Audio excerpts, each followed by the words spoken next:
Today, we're wrapping up the big game and we're looking ahead to UCLA, coming up right now.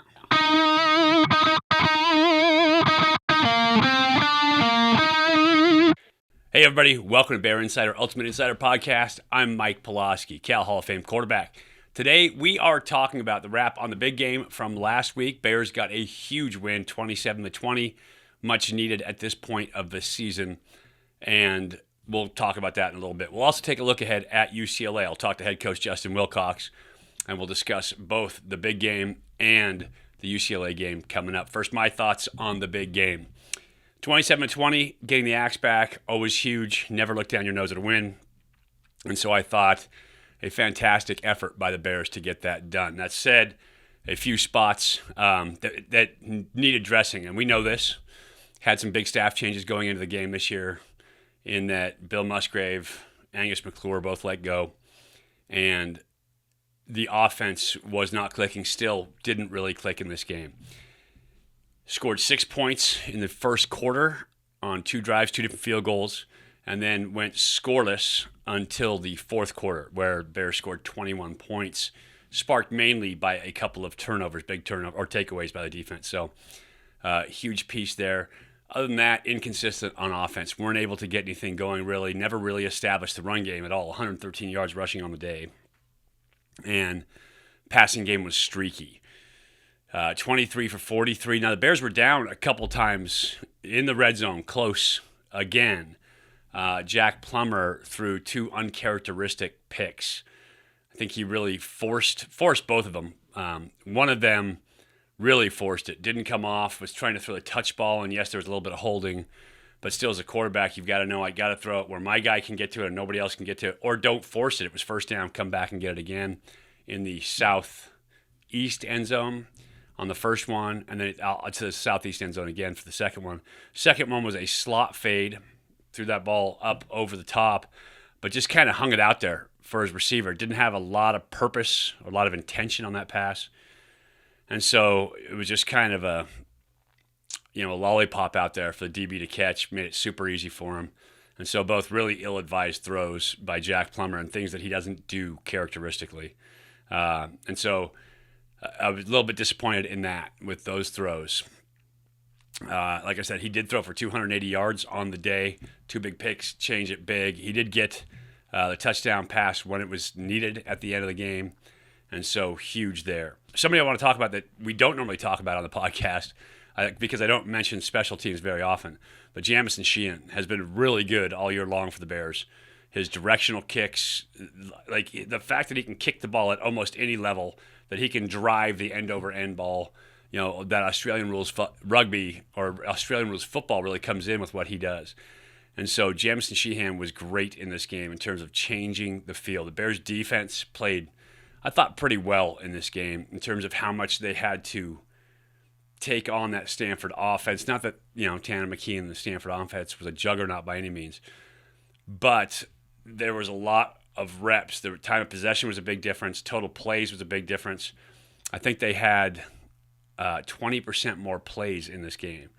So that's huge in terms of defense being on the field. And so Jamison Sheehan changing field position when he had to. I think he had 157 and 155-yard punt that really changed the field in the game, gave the defense a little bit of room to work. I thought those were huge, and so hats off to him in this game. Defense was really the big story, and Daniel Scott was fantastic once again. Came up, he was a guest earlier on the podcast this year, but came up with a huge strip for a fumble. Jeremiah Irby recovered, who then got stripped by the quarterback Daniels, who had originally fumbled. And then Jackson Sherman picked it up in the scoop and score for the touchdown. Great effort, great heads-up awareness by the defense. But an excellent job by Daniel Scott, again, instinctively knowing where to go to get the ball and to punch that ball out. Fantastic effort by Daniel Scott on that play. And so he has been a great player for the Bears for a couple of years. And he continues to be a great player. So super happy that he is on the squad this year on defense. Fantastic plays. Big players have to come up at big times, and he did just that. And then later on, same combo. Jackson Sherman, once again in coverage, running underneath the tight end, and he forced Tanner McKee to throw a little bit of a high ball because he was in such perfect coverage, such perfect position in relation to that tight end. McKee throws it high. Daniel Scott is there. He gets the interception, big takeaway, and the offense able to punch it in once again. So 14 points off of turnovers right there, and the Bears added one of their own for 21 on that quarter. But fantastic job by the defense getting takeaways. All year long, they've been really good at getting takeaways. This game against Stanford, also more takeaways. Excellent job by that defense of changing the game when they had to change the game. Right now, we'll talk to head coach Justin Wilcox, and we'll get his thoughts on the big game. Coach, a great win in the big game. Always feels good to win that game, obviously. Offensive changes, we talked about it during the week. Let's start there. Obviously, I think the defense was a big game here, but let's start on the offense. Offensive changes, how did that go? Kind of describe what the mechanics were. Yeah, it was operationally smooth. I thought the guys did a good job in the week. The staff did a great job, and then the players with any adjustments that were made, and not the easiest circumstance, but I thought they did a great job with it. And then during the game, the operation again was really smooth. Other than a couple things, and then play. In terms of our play, we moved the ball and had a bunch of 10 plus and 15 plus plays. We just two really costly red zone turnovers, and we had a number of drops, like 7, which was a bit uncharacteristic, and then a couple costly penalties. So I think if we could eliminate or minimize those, then that game probably feels a lot different in terms of how many times we put the ball in the end zone. Obviously, the interceptions, Jack, trying to make something happen, force the ball, right? It's one of those cardinal sins of quarterbacks that you teach him. You got to come off, check down, throw the ball away. And he did throw the ball away a couple times. What do you attribute the drops to, though? Is it new stuff going on? Is it harassment because they're playing man-to-man? What are we looking at there? There's no excuse. I mean, the same routes. These routes aren't brand new. We've been throwing and catching, and they've been throwing and catching their entire football lives. So there really is no excuse for it. We just hadn't dropped that many, and we dropped too many. And a number of them are, catchable balls. A couple would have been tough catches, but catches that we expect good players on our team to make. Absolutely. Jaden Ott had a great game, 3 yards short of a century mark running the ball. He was great out of the backfield, catching the ball.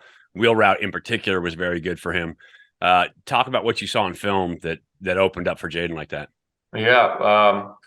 We really we had a targeted number of times that we wanted Jaden to get the ball running and targets in the pass game, as well as some of the other, skill players on offense. And in the first half, we really thought we would get it to him and running it more. Some of the things they were doing defensively gave us some opportunities on the perimeter, but we came out of the first half not getting him the ball enough in the run game. And so we wanted to make sure and get him more touches in the run game in the second half. And he made the most out of those, and they had made a couple adjustments on how they were playing us. And so he did a really good job. I mean, he's just a guy that you need to get the ball to 20 plus times a game. And when he touches it, he can do something with it, whether it's make somebody miss, catch it out of the backfield. They were playing us in some man early on, and he caught 2 of them, on the wheel routes. And so I think that probably changed how they played us a little bit. Yeah, get him out of the backfield in space, and they missed their matchup on the first one. It's great. And a nice rub route. I told on the air, I said, Cal doesn't run picks because picks would be illegal, but a rub route in that case was really nice to keep that end off him. Right. Yeah. It's just part of college football is getting your athletic guys in space and seeing if people can tackle them. Talk about defense. Obviously, the defense came up huge. Daniel Scott in particular, getting those 2. He forced the fumble on the scoop and score, right? The double scoop and score, and then got the interception at the end of the game. So talk about Daniel Scott, what he did, and how big it was to get those turnovers. Well, in order to win at this level and win on a consistent basis, your good players got to make good plays. And Daniel knows what to do. He's been doing this a long time. He's a good football player, and I think that showed up. I mean, he strips the guy, causes a fumble. Jack picks it up, runs it in after a fortuitous bounce on the second fumble. And then Daniel he's involved on the 3rd-and-1 stop, forces a punt, and then he has the pick in 2-man where he overlaps the guy, intercepts it, and runs it back, and we score. I mean, that's how you win. Plays like that. That's how you win. And so there's no magic defense. You try to put the guys in the best position and give them the best scheme we can for the opponent we're playing. But ultimately, it's the individual plays like that that you need to make in order to win. And he made them. Yeah, I mean, and now with run game and run fits and everything else, match coverage, all that, safeties actually have a lot on their plate with what they have to do, being both deep defenders and overhang players kind of in the run game. So you need smart guys playing that position, don't you? Yeah, the safeties and the inside linebackers they're tied into a lot of things. And Daniel, like Elijah Hicks was, and Jayhawk and Ashton, and Craig is cut out of the same mold, but very heady and understands what's going on and sees the big picture and got good instincts. And I think to be a really good safety, you got to have some of those things. It's not, you need the physical tools, but you got to have some instinct and you got to have some awareness to play effectively at safety. Jack Sermon, another guy who played really well on defense, again, has been kind of a super stable guy inside, doing the right thing all year long. He got that scoop and score. Talk about his game. Yeah, Jack's just been so steady throughout the year. Seems like, just where he needs to be, makes the tackles, plays physical, was around the ball on the scoop and score. Again, great job by Daniel, and then him scooping it up and running it in. And then on the interception, being really, exactly where he needed to be in the two-man that we were in, inside and underneath, really close to the tight end. So the ball has to have a little air on it. And then Daniel picks it. Great play by Daniel, great coverage by Jack. And so he's done a great, just excellent job for us. Yeah, for a guy who came in as a run stopper in Jack, he's actually been pretty good in coverage. He ran with the back. I want to say it was at Washington too, where he was right in his hip. Like he showed some real speed and great knowledge of angles in the way he covers. Yeah, he just has got a real good feel for the game.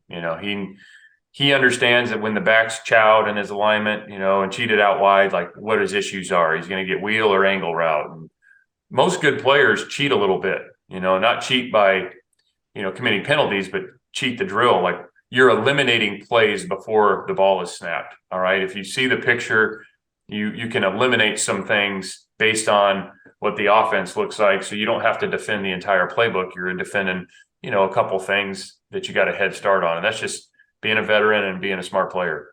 I was laughing. Now that's when you can tell when a player's starting to get it. When he starts cheating the drills in practice, so he gets a better angle, and then that carries right over to the game. I always talk about it. Defenses that cheat and gamble are the hardest ones to play against as a quarterback. And if you got guys that can do that consistently and effectively, boy, it puts you in trouble on the offensive side of the ball. Right. Talk to me about what the big game win means for this team emotionally, physically. Obviously, you've had a couple losses in a row, and these guys have played hard. I'm not taking anything away from that, but winning the big game adds some juice. Yeah, absolutely. As we know, the fans here, the student body, it matters a great deal to a lot of people, and the environment there was incredible. Fans were awesome, and the players feed off of that. And, I think we could have, played better offensively and put that game, might have felt different in the fourth quarter had we finished a couple of those drives better. But, the way that the game finished and getting the scores in the fourth quarter, it's a great story, and it'll be a game that, all the guys on the team remember for a long time. So I'm very proud of them. They have competed hard. We haven't played, well enough, as consistently enough during the season, but I'm very proud of them for their effort, and we just got to continue to build off of that. And I think it shows the team what we can be and what you can do here. And, it's our responsibility to play better football more often, and then we'll draw, the fans will get in there and support them. Yeah, well, absolutely. They'll support them. I mean, you get a sellout crowd in the big game like that. When Cal wins a lot, they'll average, now that the slower, or smaller capacity, they'll average 45, 50,000 a game. So you just got to win, win consistently and do it right, do it the Cal way. So love seeing that. As always, Coach, happy about a win, but looking forward to UCLA as well. We'll pick up that conversation about UCLA in a second. Quickly, my take. UCLA starts and stops at DTR. So Dorian Thompson-Robinson, 6-year quarterback. He's had 5 years as a starter. So he has played a lot at that position. He is a guy who has all the athletic tools that you could ask for in a quarterback. And up to this year, I wasn't in love with his game. He wasn't great. He would panic under pressure, and he would throw big interceptions in times when he needed to hold on to the ball, when he needed to be sharper as a quarterback. And so that was my biggest criticism on him coming into this season. His athletic tools, maybe the fastest quarterback in the Pac-12. He is lightning quick. Last year, just using his legs, he was able to outrun perfect defense. And he hurt us last year. He can do the same thing this year. He is incredibly fast. He is talented. He runs like a running back. He is, I said it, athletic as all get out. And so starts and ends with him. He can also throw. Oftentimes those guys that are that kind of athlete aren't great throwers. DTR can throw. He's accurate. He's got a good arm. He can spin it. And he makes really good reads this year as opposed to the last couple of years. He's been excellent with the football up until last week versus USC, where you could tell right away he was so hyped for that game that you knew something was going to go wrong. And he ended up throwing 3 interceptions, all on him, and he fumbled the ball away too. So 4 turnovers that he was responsible for. And they were the difference in that game versus USC because the Bruins had a chance, and he threw an interception to end the game for UCLA as well. So he got himself in trouble because he was too hyped up. I imagine he will not be hyped up coming into this game. I think the best chance for the Bears is that UCLA has a hangover from that game, that they are dejected, that they're down from that, and that the Bears can play at a high level again and find some offense in there. Along with DTR, his main receivers, Bobo is a fantastic, big wide receiver, transfer from Duke. Really good football player out there. He runs good routes. He catches the ball like crazy. He is a size mismatch. He is faster than he looks. He runs really good routes. And so he's a guy that Dorian Thompson-Robinson targets over and over again. He's kind of a hybrid receiver tight end type. But he's really good in that offense, and he does a nice job.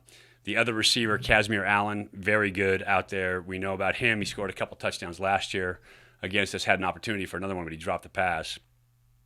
Super fast, lightning quick. He's a return guy, and he gets open in space. So another electric player. They will try to get him the ball in space on swing routes from the backfield. They'll get him the ball in the fly sweep. They'll do stuff like that with him.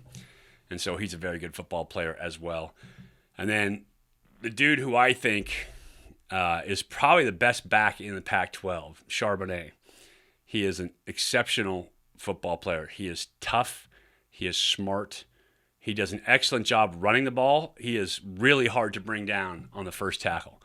And so he is a guy that the Bears are going to have to be very considerate of when he gets the rock, try to get 2 and 3 hats on the ball when he has it, because he breaks tackles all the time. He is the guy they turn to in the short yardage situation when they need the 3, 4, 5 yards.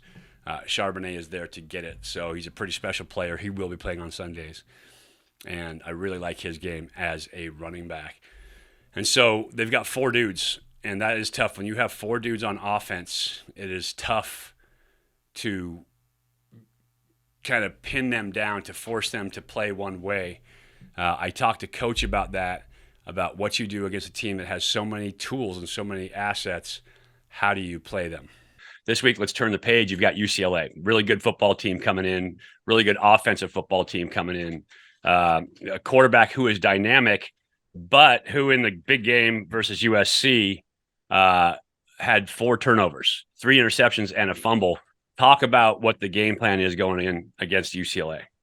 Well, the QB is a unique talent. He can run, extend plays. Chip does an awesome job with their system. They know what they're doing. They run, some similar plays out of different looks every week. They have answers somewhat to what an option offense would do. Like whatever you have, they're going to have an answer off of it. And when they include the quarterback in the run game, the math gets tough. And then when the QB can throw the ball like he can, then your coverage, if you're playing some run defense, you get too heavy on it. Like he's a good passer. So there's a reason they score so much so often. Yeah, you have to be exactly right, both in your numbers, and then you have to play your coverage perfectly, right? You either commit to man, pack the box, try to stop him, take the edges, or you try to kind of buffer it in your coverage, and now he can run on you as well. They can run the ball inside. Chip's always been really good in the run game. His run game stuff has been kind of cutting edge. Usually, he's got a great back in Charbonnet, running the ball inside. How hard is it when you have a team that's so balanced? They're about almost 3,000 passing, 2,600 rushing on the year. That's really tough when they're so balanced. Yeah, I mean, you're right. They've won running and throwing, and again, you add the QB into the run game, and as an effective passer, it goes to show you. I mean, the defenses that they played against and scored against, those guys aren't dumb. Those coaches are good coaches. There's good players, but there's they have built-in answers, and they do a good job with it. So we're gonna have to play very, very well on defense. We're gonna have to play physical, and you're gonna have to win some one-on-ones. Like, meaning if we're playing, the C gap, and we got to be able to get rid of a block and make a tackle, or if we're in man coverage, like we're not always gonna have 2-on-1, for example. Like, you're gonna have to win one-on-ones against teams like this, and that's going to be the key to the game defensively. Yeah, and Charbonnet has been a guy who has defeated a lot of one-on-ones, running the ball during the year, 1,200 yards rushing. Talk about him as a back. Yeah, I mean, he's about 220 pounds. He's a big person, very good runner, strong, breaks a lot of tackles. So it'll, once the first guy gets there, we're going to have to rally to the ball. And, he's made a lot of guys miss or ran through tackles. So he's an NFL running back, and it'll be a great challenge for the guys on defense. They're excited to play against a guy of that caliber.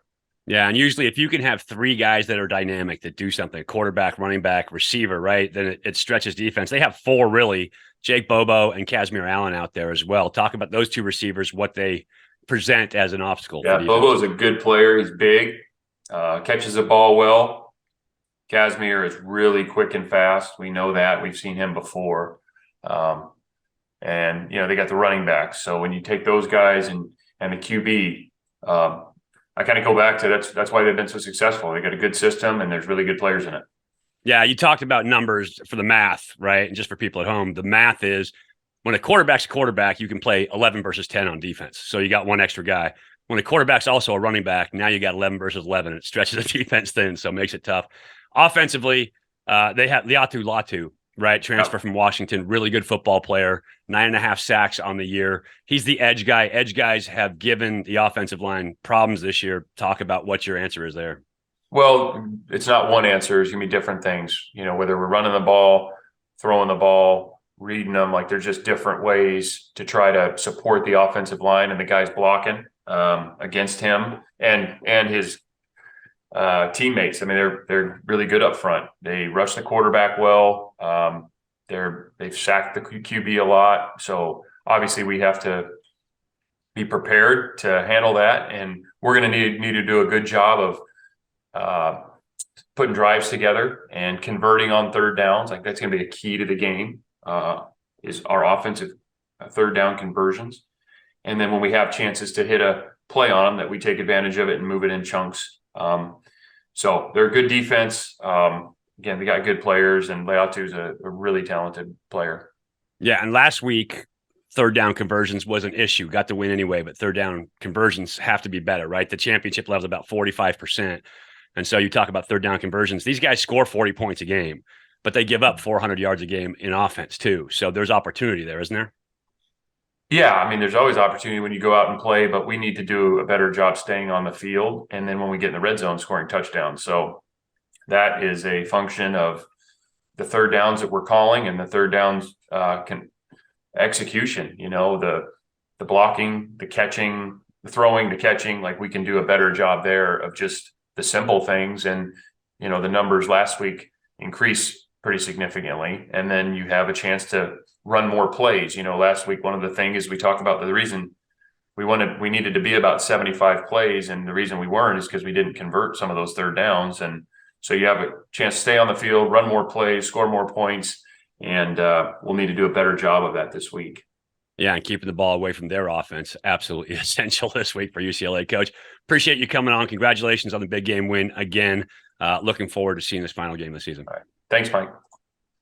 So that's a look at the Bruins. Obviously, Bears have their day cut out for them on Friday. It is post-Thanksgiving. It is Joe Roth game. It's also, by the way, the Joe Starkey game.